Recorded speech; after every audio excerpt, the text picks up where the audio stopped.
gentlemen of the 1/18 scale, 3.75 inch, 4-inch modern action figure community. I'm back again with another video. And in this video, we're going to be discussing none other than Mr. Nicky Lee, but we know him as Tunnel Rat. Tunnel Rat was first introduced in the G.I. Joe movie in 1987. He was among the rookie group known as the Rawhides, named Rawhides by their instructor at the time, who was none other than Beachhead. Beachhead put the Rawhides through a series of trainings and a series of just cold-hearted, life-sucking obstacle courses. One being which he was paired with Big Lob, and he was to make it to the end of this training course. And I remember that episode where that training course had things blowing up and all kinds of stuff happening. I mean, that's pretty dangerous.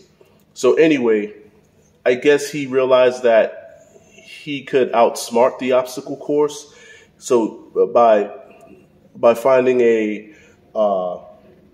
he found a pipe, a large pipe, and he entered that pipe and was able to make it to the end of the obstacle course just by using that pipe.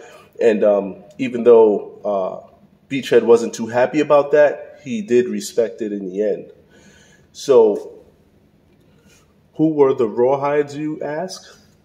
From my memory, the Rawhides were Tunnel Rat, Big Lob, Jinx, I believe Falcon, and the last person was Law and Order.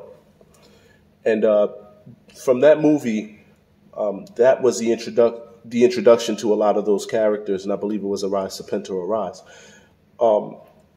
We would end up getting an action figure of Tunnel Rat later on in 1987 and another in 1989. We got numerous action figures of Tunnel Rat throughout the years, and one being the original action figure, one being the Night Ops and Sonic Fighters. We also recently just got a classified figure, which was really nicely done, I might add. I'm not a classified collector type of guy, but the Tunnel Rat figure was done nicely.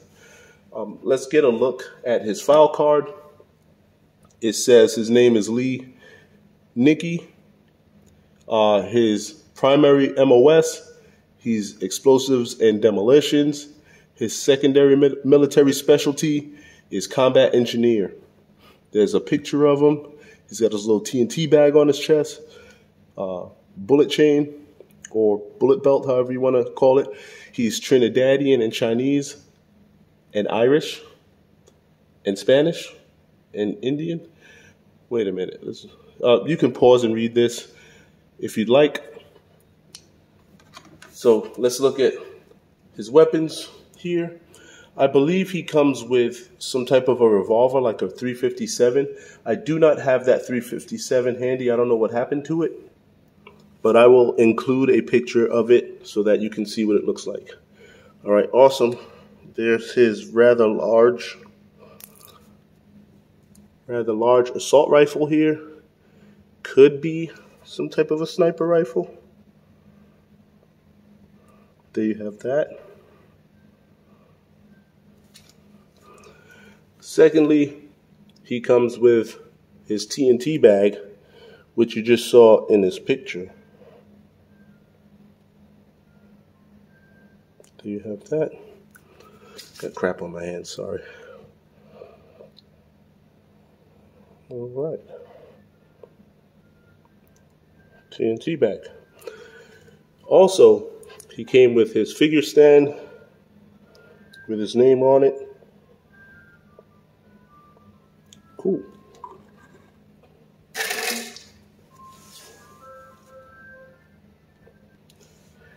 So Tunnel Rat is a very special character in a sense.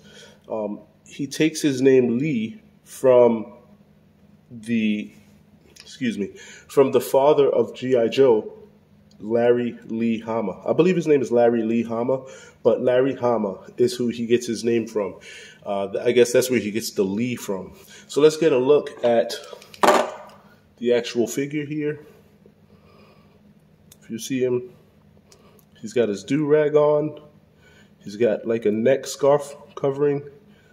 His green shirt, black pants, brown boots. He's got something here. I don't know what this is. Let's get a look at it. Could be a knife or some kind of explosive.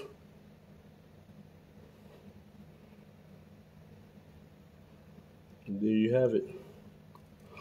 This figure was released, this particular figure was released from the 25th anniversary line in about 2008. He was packaged with a Storm Shadow figure. I'll include the picture of that packaging here. Like I said before, there was quite a few others that were released, but this is the one that came in the 2008 25th anniversary. I think it was a comic book pack. So Tunnel Rat's ability to use tunneling to his advantage came to be a very marketable skill for the G.I. Joe force. In the G.I. Joe movie, it was his ability to tunnel is what gave G.I. Joe the upper hand in defeating Cobra-La. They were able to use his tunneling, use his ability to tunnel through their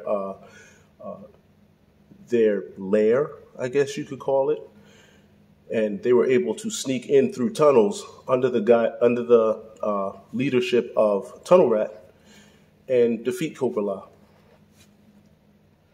Also, how I remember him falling into one of their, it's like some kind of what do you think that was? That was like